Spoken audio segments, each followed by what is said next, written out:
నేను కంప్యూటర్ మీద టైప్ చేస్తుండగా మెయిల్ వస్తున్నప్పుడు వచ్చే శబ్దం నా దృష్టిని ఆకట్టుకుంది. సాధారణంగా ప్రతి ఇమెయిల్ను చెక్ చేయాలనిపించే శోధనను ఎదిరిస్తాను గాని నీవు ఒక ఆశీర్వాదంగా ఉన్నావు అన్న అంశం చాలా ఆకర్షణీయంగా అనిపించింది.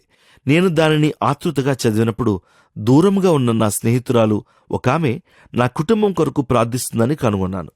ప్రతివారం తన వంటగదిలో ఉన్న ఆశీర్వాద పాత్ర అనే బల్లపై ఒక కుటుంబం యొక్క క్రిస్మస్ కార్డు ఫోటోను ఉంచి వారి కొరకు ప్రార్థిస్తుంది.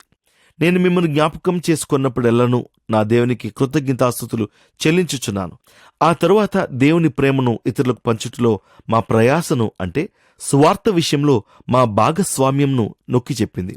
ఫిలిప్పీలతో అపోస్తులైన పౌలు మొదటి శతాబ్దంలో రాసిన కృతజ్ఞతా వచనము చదువర్లలో కలిగించిందని నేను అనుకుంటున్న అదే సంతోషం నా స్నేహితురాలి ఉద్దేశపూర్వకమైన సందేశం ద్వారా నాలోని కలిగిస్తూ నా ఇన్బాక్స్ లోనికి నెమ్మదిగా చేరింది.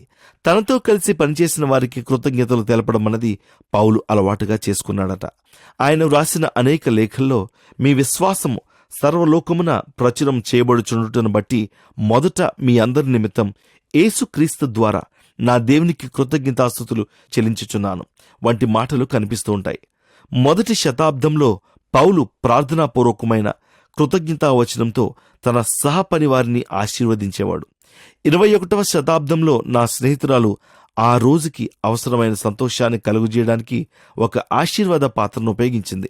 నేడు మనతో ప్రభువు పనిలో కలిసి సేవ చేస్తున్న వారిని మనం ఎలా ఆశీర్వదించగలం?